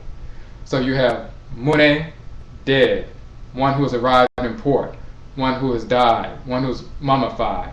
Mure meaning death. Meru or mer meaning pyramid, which is a symbol of death. Ta merit, the land of the inundation where things are buried, has to do with death. Now when the Odwirafo got a hold of the language, of course, they corrupted some different things. We say heru, they say horus. We say mer, meaning love or desire, they say more, like mi amor, my love. They corrupted that. And that's where they get the title Moor in the so-called Moors. They associated the Moors, the people who refer to themselves as Moors, who say, well, Moor doesn't mean black, and they're angry if you say that. Well, yeah, it doesn't mean black specifically. In ancient Kamit, mer, that cognate that they try to use to say that actually meant Moor, and every time they find the MR cognate, they'll say that's evidence of Moor. Actually, it's mer that was corrupted into Moor by the Europeans. So mer meaning love became Moor meaning love. However, mer meaning death became Moor, representing the dead people and the dead land.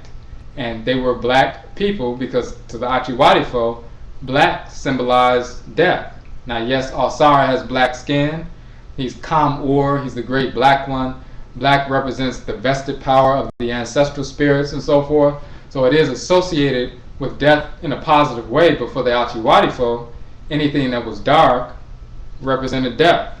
So when they were saying, when they corrupted mer into mi amor, mer meaning love, Moor meaning love in their language, in their corruption, where Mer meaning death, Moor meaning death, in their corruption of the language, they associated the Moor people or the dead people to being black people. So to them, Moor meant black, black or Moor meant, of course, black. It means dead people, dead ones, ill ones, the damned ones, the people who come from the dead land, the people who come from the Moor or dead people. All of that had to do with death and disease and pain and damnation and so forth. And you can find that in the hieroglyphic dictionary, but we're going to go into detail about that. So they also use the terminology that black has nothing to do with color. It basically means death. And some of them will use different etymologies for that. Actually, look at the etymology again. Black, you look at the first etymology there, go back to the Proto-Indo-European. It says belek, and then felek in Greek. And felek is, of course, ferek, farak.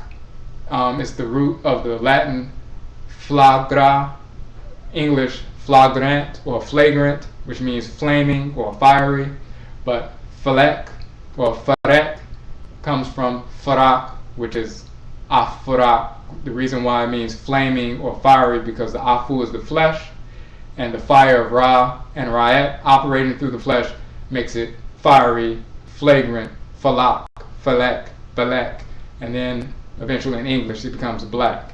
They also show that it comes from the root fere, which means to burn but also to shine. When the fire of Ra and Ra'et move through the black substance, the fire of Ra and Ra'et operating through the sun is shining. And then when it gets inside of matter, it burns. So that's why you have shining and burning all contained in the same word. That's why you also have from that root in English, you have one branch going to falek or belek or black, and one going to falek or belek or bleach. And they'll say, well, it couldn't mean the same thing because bleach means white. In reality, bleach in this sense means something that burns, just like the root of the term means. If you look at fere or afuri in ancient Kamit, it means to smoke, to vapor, burn, fire, and so forth. So balek comes from falek or faleg or farak or farit, which means to black, to burn, and so forth. So even that argument saying black means death, it has no basis in reality. That's foolishness coming from Drew Ali, who's worshiping white Turks. So we show the etymology and we'll put it out there. But that etymology is inaccurate, but in reality, Moor, which is a corruption of Mer, that actually means death. So they're actually referring to themselves as the dead people. And that's what it literally means.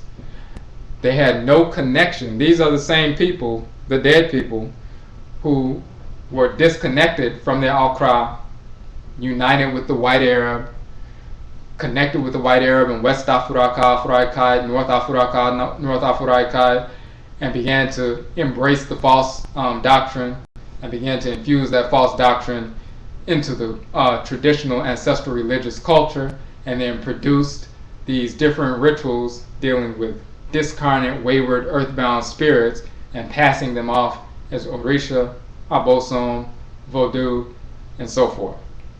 So let's see if we have some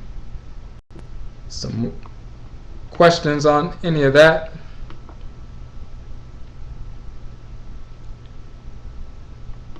Okay. Any questions about just the function of the Abosom in general?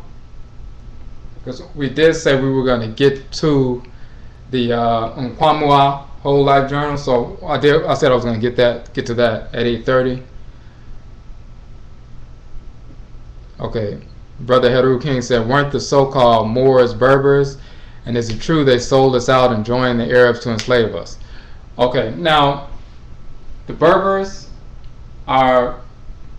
there's a lot of information that's floating around, but basically what happened was this. Our people, of course, were all over the continent. We were in southern Europe, southern Asia, and so forth before the Achiwadifo existed.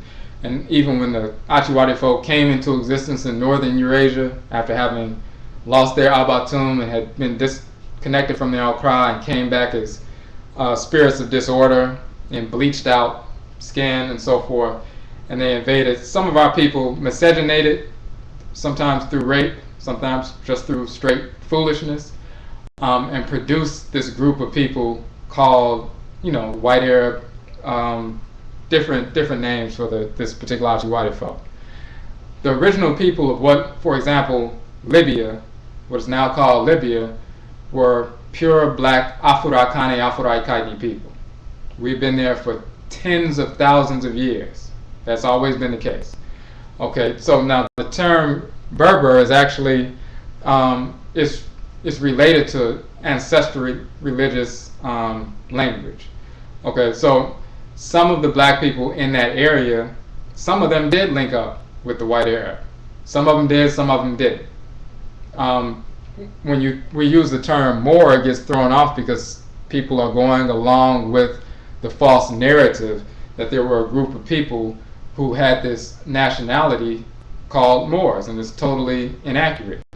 Black people were referred to that by white people who were corrupting a title of some linguistic designation of a condition coming from ancient Kamit, and then they tried to just basically call any black person they saw a Moor, meaning a dead person.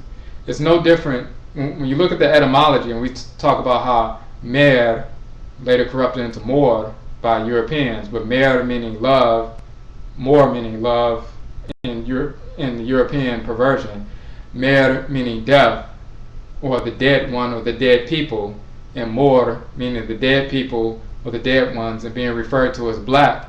It's no different than when the Europeans use the term Negro. Negro coming from necro.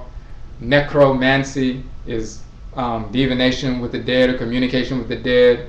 Necro or necropolis meaning the dead city. So necro or necros meaning representing for them black, but also meaning death. So for them, they associated black with death, whether they were using Negro coming from necro, whether they were using Moor coming from Mer.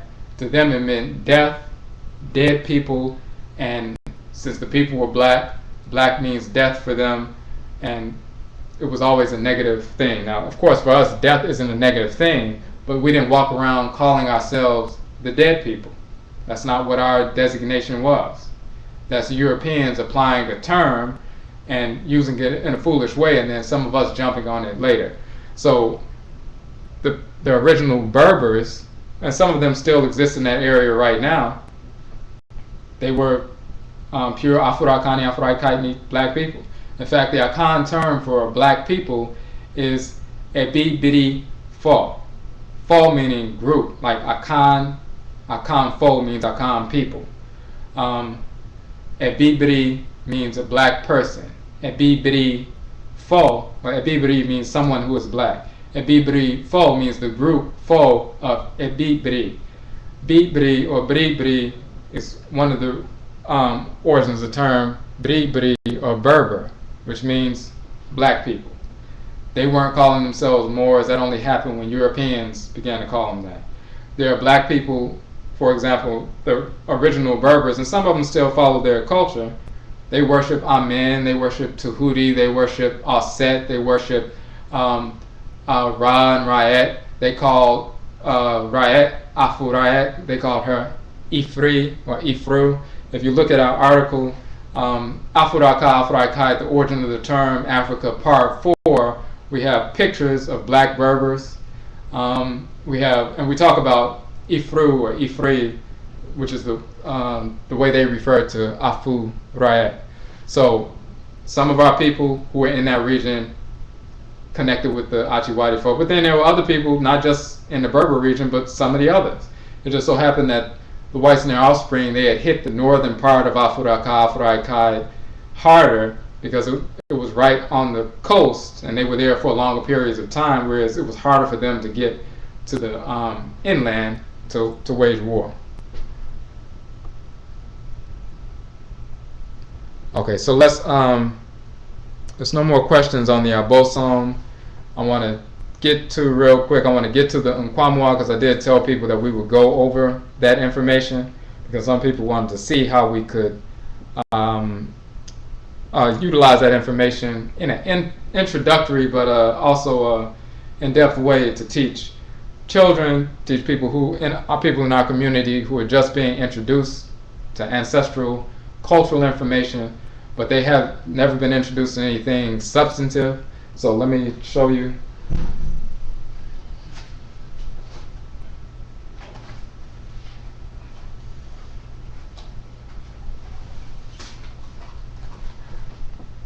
Okay.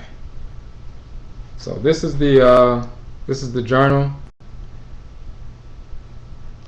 NKWAMUA Whole Life Journal. So basically what we do with this particular journal, right now this is the only journal that we actually sell, and let me give you the website because it's not on the Odwirafo website, it's on its own website. We have a SANKOFADWUMA website and an NKWAMUA website.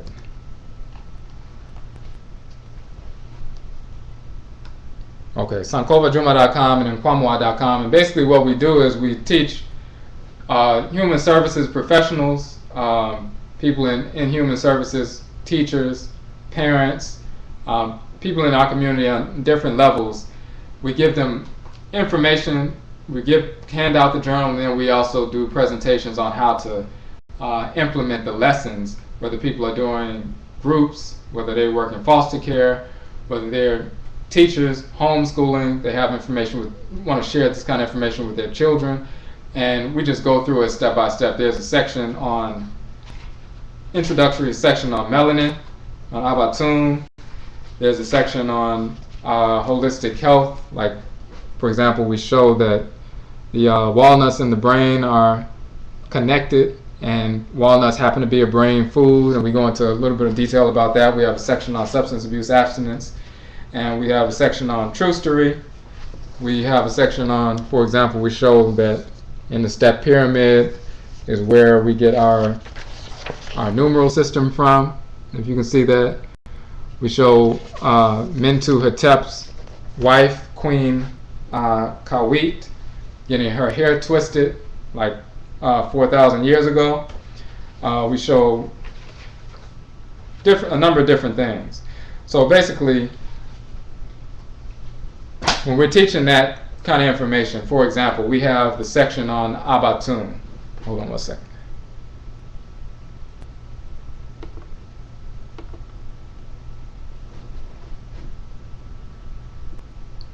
Okay. Section on Abosom, the section on melanin. One way we would teach that section, people who've never been introduced to it before, it could be children who are 8, 9, 10 years old, or older people. And some people would think, well, you can't introduce something that heavy, they've never, heard of it. But you don't have to do that. It's just a 7-part definition of Abosom, of melanin. So we'll tell them, well, Aba means fruit or seed or pod, and Tum means dark or black. So that just means the black fruit, black seed. And we'll ask them a question, how do you feel about being black? Or what do you think about being black? And they'll say something, whatever information they give you is fine, and then you just simply show them that 7-part definition. So, and you can read the information to them. It's very simple. You just pull out the book. The 7-part definition is on page 4. So the first part is the chemical in your body that gives you your color, right? So they kind of understand that. The next part is found in the skin, hair, and eyes, and major organs and body systems, plants, animals, minerals, the earth, sun, oceans, clouds, stars, and planets. Let me see.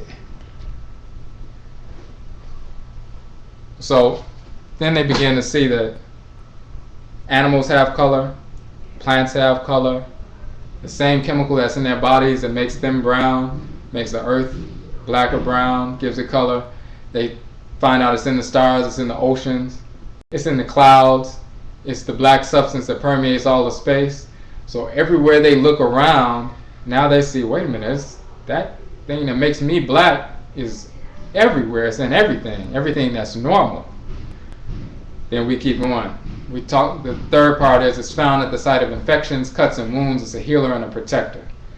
So when you get cut and your arm bleeds, you get cut on the arm, it bleeds, but then melanin goes to the site of the cut if it's a minor cut, and it begins to help to coagulate the blood. It begins to help to slow down the bleeding and helps it to clot and develops a scab, which is basically a natural band-aid, and it's dark because it has melanin. So it's actually helping to cleanse the wound, protect it from further infection, and helping you to heal.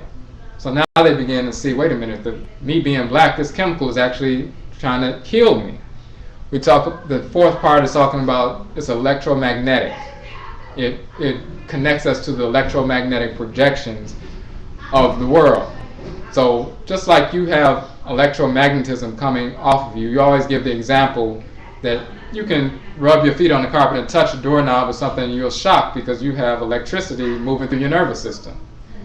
People have learned that, they understand that, they learn that in school. They learn that as children. So they've shocked people before they know they have electricity. We say that the Abosom, or melanin, helps your electromagnetic energy process all of your bodily functions properly. But because you have electromagnetic energy pulsing off of you, and every other thing in the world that has Abosom, that has melanin, is also projecting electromagnetic energy, then you're connected to the electromagnetic projections of other things. So you get close to somebody and you can feel the energy coming off of them. It's not just in your head. You have Abosom, you have melanin, and it's allowing you to connect with them on an electromagnetic level. People have felt people staring at them, whether you're on the bus or at a bank or something like that. That's because they're projecting the electromagnetic energy just on a basic lower level, and you can pick up on that. And children as well as adults, they've had that experience. So when you explain what that experience actually is, it's a function of the Abosom. Then they see that chemical that makes them black, that they've been told makes them inferior, is actually in everything in the universe. It's in plants, animals, and minerals, and makes their organs work properly. It always also helps them heal themselves.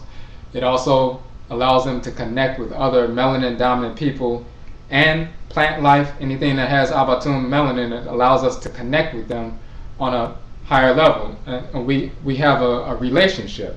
When you can connect with other melanin-dominant entities, then you have a different understanding of them. So for us, because we can connect with plant life, we can connect with animal life, we can connect with mineral life, we're less likely to develop policies where we try to wipe out entire species of animals or wipe out ecological zones just for construction purposes and things like that. We have a connection with the earth, connection with mineral life, connection with animal life, connection with Afurakani, Afuraitkaitnit, human life.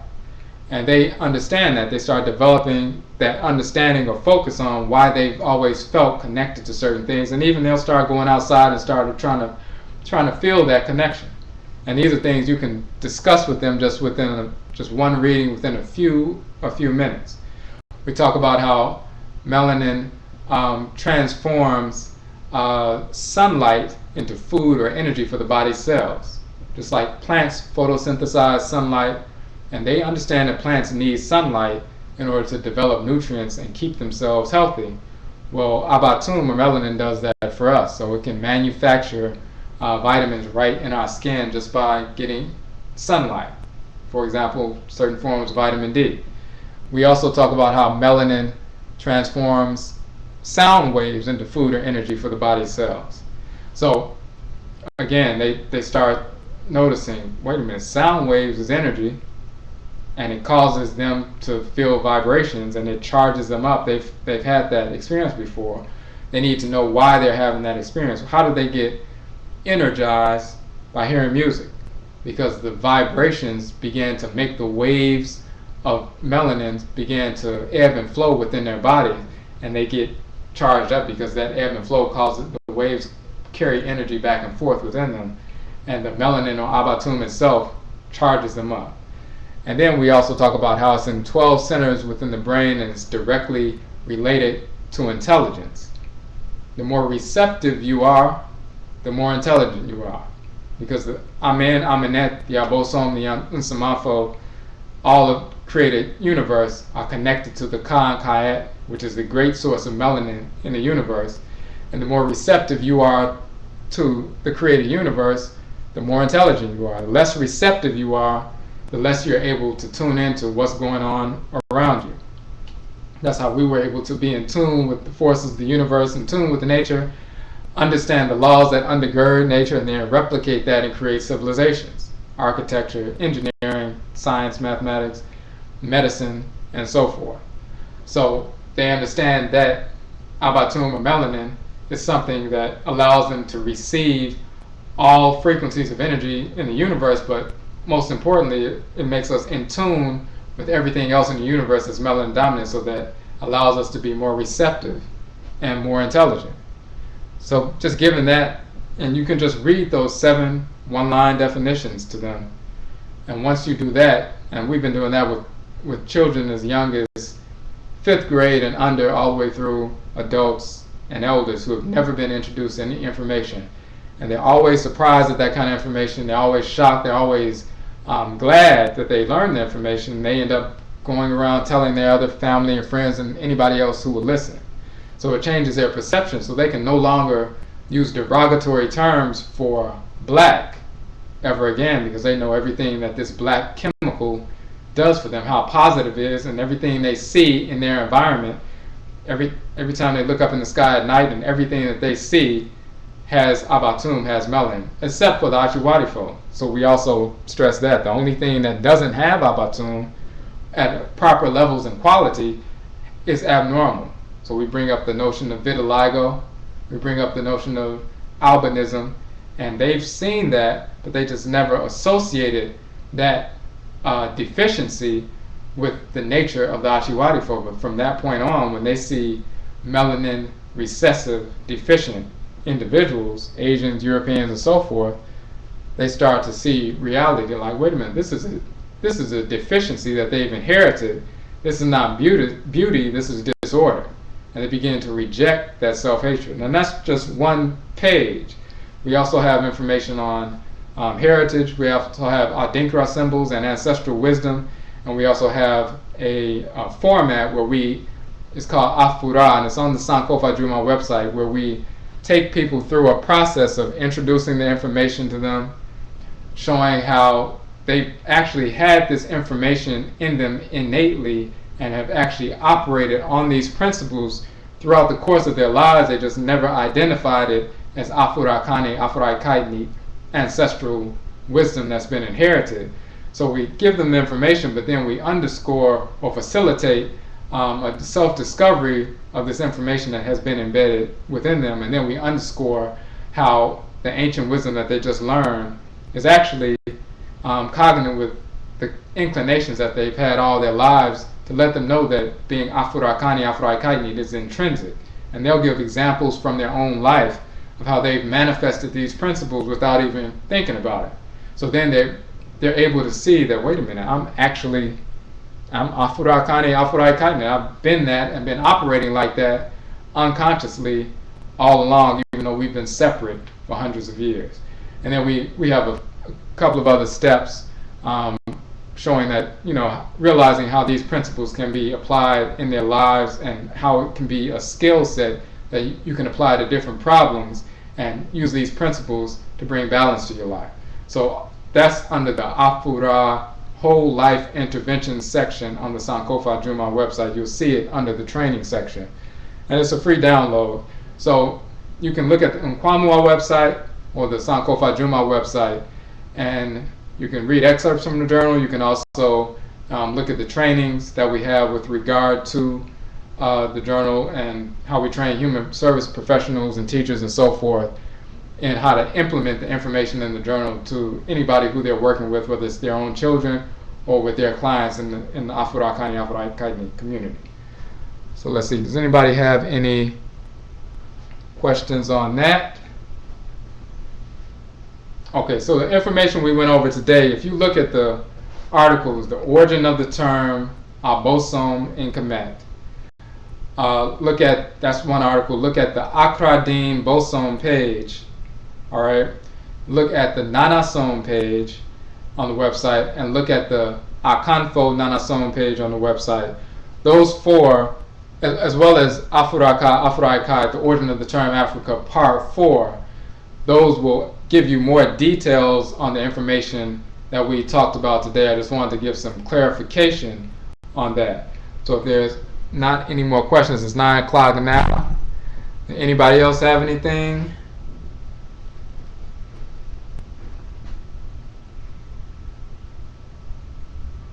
Okay, so coming up, what we're going to do is we're going to start going into detail about specific abosom, like the 11 AKRADINBOSOM.